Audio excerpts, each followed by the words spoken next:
Hello, I'm Brendon Urie from Panic at the Disco, and these are the moments that got me to where I am today.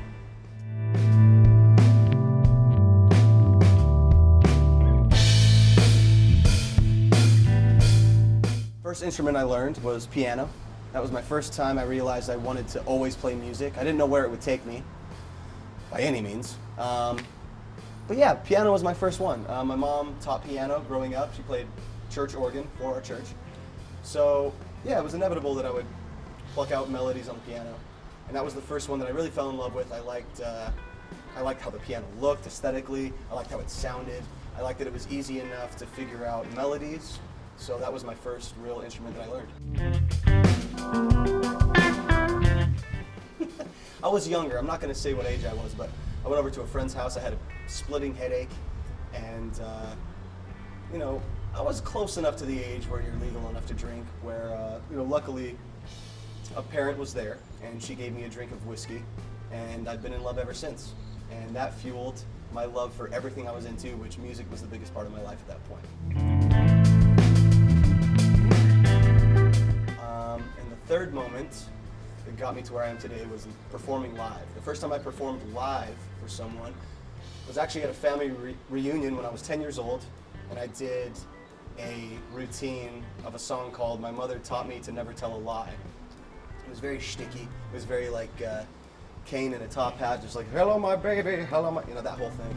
So that got me to where I am today.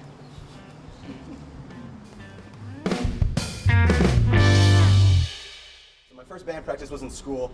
I had just made jazz band, which was an extracurricular activity after school. So when school ended at about 3 p.m., you would stay until about 4:30, 5 o'clock, and you would do jazz band class. So I auditioned for the drums, and the first time that I made second chair, and I was in 6th grade, and I was second chair to an 8th grader, so I was very proud of myself. That was very cool. And I remember it just being everything I never thought that I knew that I wanted, but it was everything I wanted, and I didn't even expect what I got out of it, which was a community of people that shared the same affinity for something I had such a passion for, and the opportunity to just be rambunctious on the drums, which my band teacher at the time, Mr. Richard Mata, gave me the opportunity to just be crazy, carte blanche, no rules, no restrictions, have fun, and that really taught me that music can be whatever you make it. It's really an art form. The moment that I realized I could make a career out of this band came through me actually saying that I was going to go to college and leave the band to the other guys in the band when we started, because when we started the band I was the temporary member. I wasn't hired to be the main guy, so I was hired as a temporary guitar player. I wasn't even the singer at the point, so I told them, hey, at this point, I'd maybe been the singer for a month. I told them, hey, I have plans to go to college in Arizona. I'm going to go do recording school and become a cosmetologist. I'm going to cut hair, do makeup, and do music at the same time. So I had a full plate planned out, and what made me realize I could stay was their want for me to stay. They said, no, please, let's stay. This is a really good thing. We all get along. We all really want something great out of this. So that taught me, yeah, it's not just about what I want. If we all want the same thing and we make compromises here and there, it could be something great. And I'm really glad that I stayed.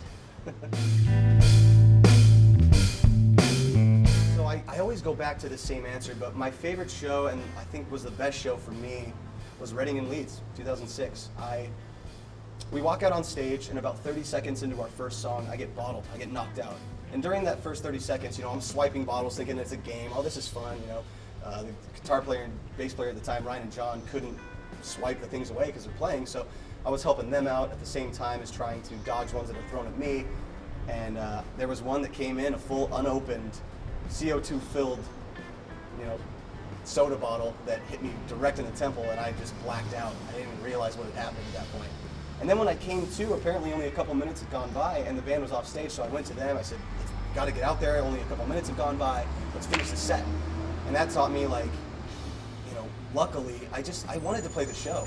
There were too many people out there that wanted to see us, and I wanted to play this show. It was so monumental to play Reading in Leeds, the biggest festival we've ever been to in our lives.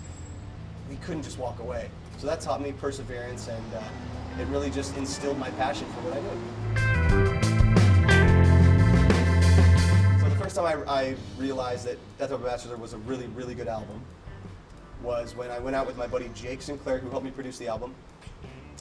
And we went out for drinks, and he told me how pleased he was with the process. Now, when Jake tells you something like that, he's not blowing smoke up your ass. It's not hot air. It's not just like to get you off his back. He's telling you exactly what he thinks. There's no filter, and it's all honesty. So when he told me that, I just was really blown away by how impressed he was with how it came out. And I felt very proud of what I had accomplished. And then the second time after that was the first show that I played, where I got to play the new songs and fans singing it back to me.